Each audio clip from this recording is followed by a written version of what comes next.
चलो कोई नहीं, तो अभी बता देते हैं। हमारी माता रानी श्रवण कर रही है। कल आपने भक्ति के जो ज्ञान और वैराग्य जो बिल्कुल अचेत हो गए थे, उनकी मूर्छा श्रीमद् भागवत जी के द्वारा रही। दूसरी कथा में आपने एक पत्नी अपने पति से झूठ बोलती है तो उसका परिणाम क्या होता है।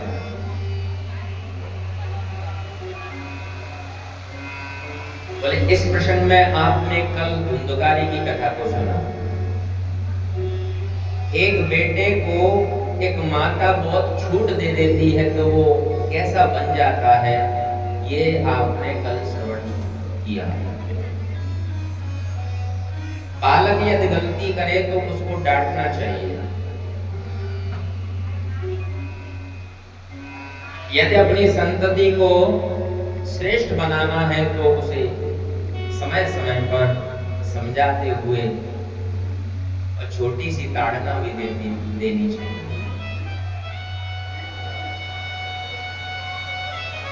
जब कुम्हार घड़े को बनाता है ना, तो नीचे हाथ पसार के और ऊपर से छोटों को देता है। यदि वो घड़ा कहे कि मेरे में छोट मत दो, तो क्या वो बन जाएगा? यदि किसी को कुछ बनाना है तो बड़े ही भाव से अपने बच्चों को संस्कारी बनाओ। हमारे बच्चे यदि संस्कारी होंगे, बोले गोकर्ण की तरह हमें ज्ञान देंगे। हम जब भटक जाएंगे तो हमको समझाएंगे, जैसे गोकर्ण जी ने अपने पिताजी को समझाया था। कल आपने श्रवण किया। कथाएं हमें जीना सिखाती हैं, कथाएं हमें कर्म करना सिखाती हैं, कथाएं हमें भविष्य की योजनाओं को तय करना सिखाती हैं।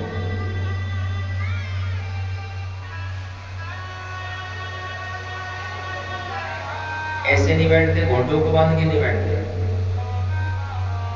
घोटों को बांध के नहीं बैठते। दरिद्र आश्रम होता ही है। अब आपके लाभ के लिए बता रहे हैं आपको। जो ऐसे घोटों को बांध के बैठता है ना, उसके घर में दरिद्रता आती है।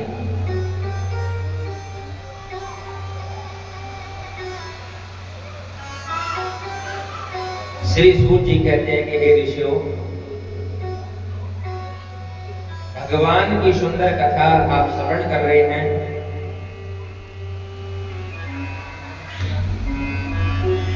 इसके बाद में श्रीमद् भागवत जो सप्ताह-विधि है उसका वर्णन किया है। ये सप्ताह-विधि क्या है? 7 दिन तक लगातार बैठ करके कथा को सुनना।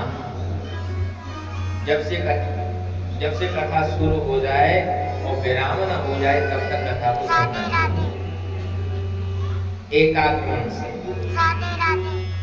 क्योंकि यदि कुछ मनुष्य तन पा करके पाना है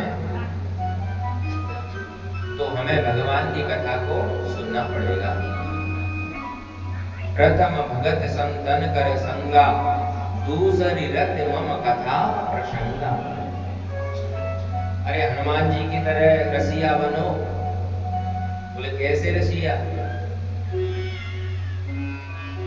सबसे बड़े श्रोता है श्री हनुमान जी महाराज, श्री हनुमंत लाल जी। रामचरित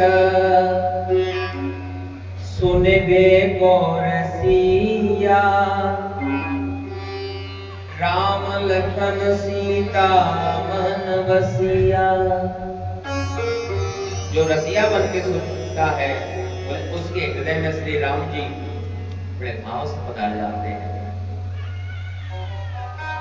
लेकिन रसिया बन के बिल्ले बिल्ले ही सुन पाते हैं भैया। यहाँ पे तो श्रोता बोले 3 तरह के बताए। बोले कौन कौन से? बोले श्रोता, एक तो जो ठीक तरह से सुनता है वो श्रोता हुआ। श्रोता, श्रोता श्रोता कौन सा होता है भाई? आज पंडित जी ने कौन सी कथा कही और कौन सी काटी और इसकी छानबीन करना है बस। आज पंडित जी ने वो वाली कथा नहीं कही, ऐसे नहीं करा, ये नहीं किया, वो नहीं किया। ये काट छांट करना किसका काम होता है? श्रोता का। श्रोता पहले हुआ करता ना सुपारी काटने वाला, लेकिन अब तो खत्म हो गए। सीधी पैकेट आई और आराम से डाली सीताराम। कभी ये नहीं सोचा कि इसमें क्या क्या मिला हुआ है। हमारे मुखार बिंदु को जो ठाकुर जी ने सुंदर दिया है और उसको इतना गंदा करते रहते हैं, लेकिन कभी सोचा नहीं कि ये बनती होगी तो क्या क्या करते होंगे इसमें। जब आप उसको खा करके थूकते हो ना, जरा उस नीचे देखा करो, ये पृथ्वी की बोले इसने क्या दशा बना दी है, तो हमारे ये उधर में क्या करती होगी। हम कुछ लोगों को अपने आप ले लेते हैं, जानबूझ कर ले लेते हैं। जो खाना चाहिए उसका विचार ही नहीं करते। खान पान का कोई बिल्कुल ध्यान ही नहीं है भाई। जिसका खान पान सुधर जाता है उसकी मति भी सुधर जाती है। जब उसकी मति सुधर जाती है तो भगवान में हमारी रति हो जाती है। जब भगवान में रति हो जाती है तो वो भगवान प्रभु हमें मिल जाते हैं। मनुष्य तन पा करके यदि जिसने भगवान का भजन नहीं किया, वो तो इस पृथ्वी पर एक शव के समान है, मुर्दे के समान है। माया के चक्कर में पड़े हुए भाई साहब। माया माया सब भजे, माधव भजे न को। जो कदापि माधव भजे, तो माया छेरी होय। अरे एक बार माधव को तो देख ले, जिससे तू बाधा करके आया था, जिससे बिल्कुल बोले पक्का प्रॉमिस करके आया था कि मैं प्रभु मुझे इस नरक से बाहर निकाल दो, आपका भजन करूंगा। और जब तेरा जन्म हो गया, संसार की माया के थपेड़ों ने ऐसा बना दिया कि प्रभु को भूल गया। अरे कभी तो सोचा करो कि ये प्रभु ने कितनी बड़ी कृपा की है कि हमें ये मनुष्य तन दे करके हमें सुधरने का मौका दिया है। लग 84 योनियों में भटक रहे थे, एक मौका दिया। बोले एक कमरे में एक अंधा व्यक्ति है और वो अंधा व्यक्ति ये कह रहा है कि भैया मुझे बाहर निकाल लो। बाहर से आवाज आई कि भैया बोले इस बड़े से कमरे में एक ही दरवाजा है और ये कमरा बहुत बड़ा है। यदि तुम्हें बाहर आना है तो दीवार को टटोलते टटोलते चले आओ, दरवाजा मिल जाएगा। ये मनुष्य तन भी एक दरवाजा है।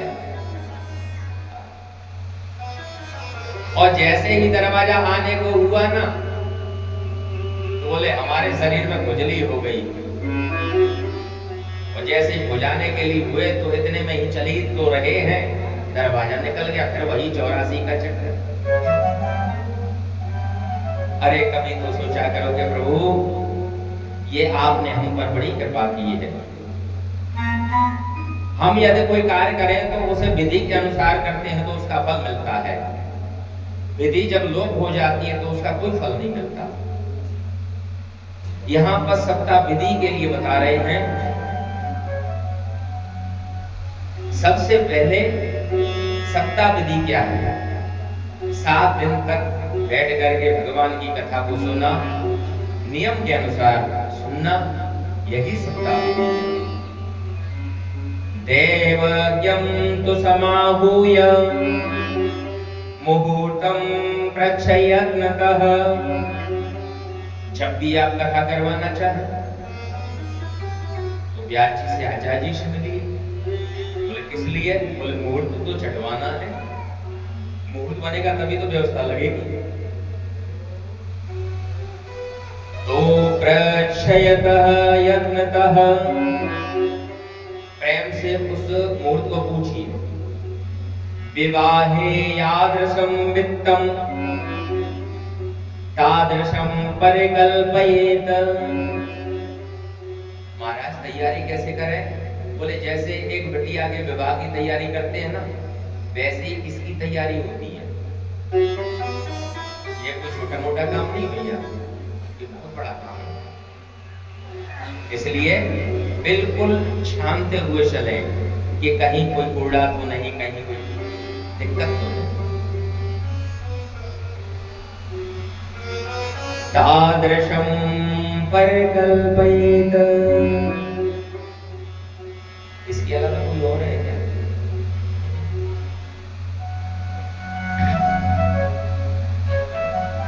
श्री सूत जी कह रहे हैं ऋषियों, नवस्यास्मिनोर्जौच मार्गशीर्ष शुचिर्नवः। सुंदर महीना छाटो, माँ का महीना है, और सबसे अच्छा है बोले अगैन का महीना, मार्गशीर्ष कहते हैं जिसको। और इससे भी अच्छा कौन सा है भाई? बोले इससे भी अच्छा है लौड़ का महीना। इसमें हो जाए तो जय जय हो जाती है, क्योंकि इसमें प्रभु आए थे अपने एक भक्त के लिए। तो ऐसे सुंदर महीना को छाटे। देशे देशे तथा सेयं वार्ता प्रेष्या प्रियंतः। और इसका जगह जगह जहाँ पे ये कथा होने वाली है उसके और पास सुंदर बिल्वा लगवा, प्रेम से सबके लिए संदेश भेजो। और जब संदेश भेजोगे तो भगवान के रसिक भक्त आएंगे तो आपको भी लाभ मिलेगा और उनको भी लाभ मिलेगा। यदि कोई कथा के लिए जा रहा है तो दूसरे भैया को भी साथ में लेके आना चाहिए। बोले क्यों? बोले यदि वो आ जाएगा तो आपको भी लाभ मिलेगा और उसको भी लाभ मिलेगा। लेकिन लाभ को कोई लेना ही नहीं चाहता। श्री भागवत पीयूषमानाय रसलम पटाह।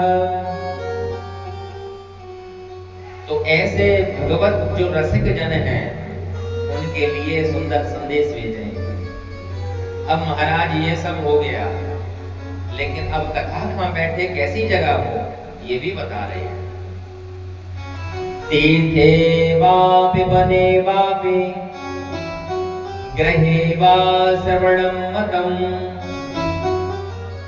सबसे पहला स्थान बताया तीर्थ, किसी तीर्थ में जाके कराओ। महाराज तीर्थ में तो व्यवस्था नहीं हो पाएगी तो वनम वने वापि, यदि कहीं आप पे तीर्थ की व्यवस्था नहीं हो पा रही है तो कोई वन देख लो, सुंदर बगीचा हो, बैठने का सुंदर स्थान हो, छाया का, ये सारी व्यवस्था होनी चाहिए। बोले यदि कोई वन न हो तो उसके लिए भी बताया, गृहे वा श्रवणं मतम्, अपने घर में कराओ। ऐसे सुंदर विशाल और तरीका से तैयारी करो। विशालां वसुधा यत्र कर्तव्यं तत् कथा स्थलम्। ऐसे विशाल सुंदर कथा स्थल होना चाहिए जिसमें सुनने वाले अच्छी तरह से बैठ सके। अब महाराज जगह भी तय हो गई, अब क्या करें? बोले अब उस जगह की शुद्धि करो। शोधनम मार्जनम भूमिर लेपनम धातुमंडनम। उस भूमि की शुद्धि करो,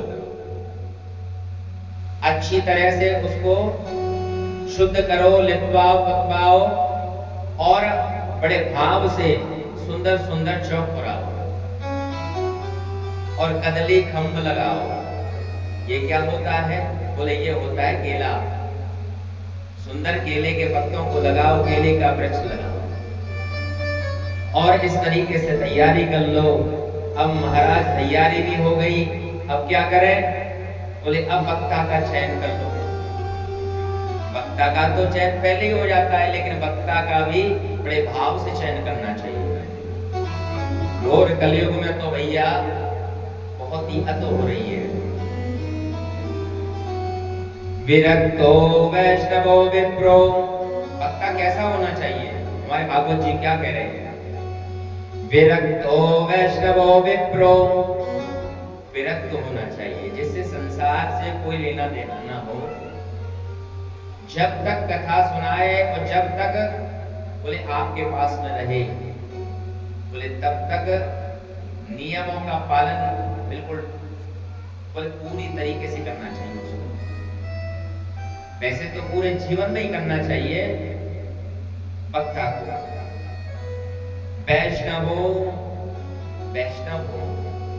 भगवान का भक्त हो। विप्रो, तीसरा बताया विप्र, ब्राह्मण होना चाहिए। अब आजकल तो वक्ता हर कोई बन रहा है भाई। व्यास गद्दी ब्राह्मण के अलावा और किसी की नहीं है। और भैया अब कोई नया नियम और चल गए, बोले का है नई नई कन्याओं को बैठाला जा रहा है व्यास गद्दी पर। क्या देवियां पहले नहीं थी? क्या पहले देवियां इतनी होशियार नहीं थी क्या? हा? सीता मैया जैसी और गौरा मैया जैसी, सती सावित्री जैसी, अरे भाई ऐसी सुंदर सुंदर देवियां हैं, लक्ष्मी जैसी। तो भाई इन्होंने तो कभी व्यास गद्दी पर बैठी नहीं। ये दूसरा बताया कि जो स्त्री के मुख से, बोले कन्या के मुख से यदि भागवत सुनता है तो बोले उसको पाप लगते हैं दो। कौन कौन से? एक लगता है बोले बोले गुरु पत्नी गमन, दूसरा ब्रह्म हत्या। ये दोनों पाप उस व्यक्ति को लगते हैं जो व्यक्ति स्त्री के मुख से कथा को सुनता है।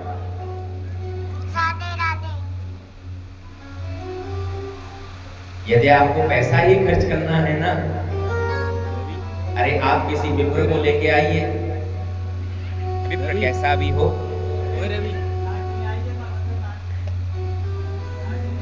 विरक्तो वैष्णवो विप्रो वेद शास्त्र विशुद्ध कृत, जो शास्त्रों को जानने वाला हो, दृष्टांत कुशलो धीरो, समझाने में कुशल हो। यदि किसी बात को समझाना हो तो उदाहरण के द्वारा उसको समझा दे। वक्ता कार्यो अतिस्मरणीयः, तो ऐसे वक्ता का चुनाव करना चाहिए। अच्छा महाराज, अब तो देखो वक्ता का भी चुनाव हो गया। नित्यं संचेपदय कृत्वा संध्यायां स्वयं प्रयत्नतः कथा व्यग्र विघाताय गणनाथं प्रपूजयेत। अब यह कथा में किसी प्रकार का विघ्न न हो तो बोले उसके लिए हमें गणेश महाराज का और देवी देवों का पूजन करना चाहिए। किसी प्रकार का उसमें विघ्न न हो, उसके लिए हमें गणेश महाराज को मनाना चाहिए। और भी बहुत सारे देवता हैं, उनको मनाना चाहिए। और क्या करें? पितृ संतप्य शुद्ध्यर्थम प्रायश्चित्तम समाचरेत, और अपने पितरों को मनाना चाहिए। बोले अपने पितरों को तो भूलते जा रहे हैं। थोड़ी चेंज हो गई आवाज।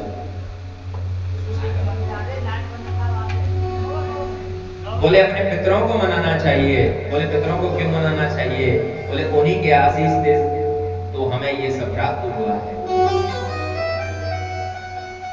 आजकल हम अपने पितरों को भूलते जा रहे हैं। जब कड़वे दिन आते हैं ना तो उनके श्राद्ध कर्म होते हैं, तो वो हमें श्रद्धा के साथ मनाना चाहिए, भाव के साथ मनाना चाहिए, उनके लिए जल देना चाहिए।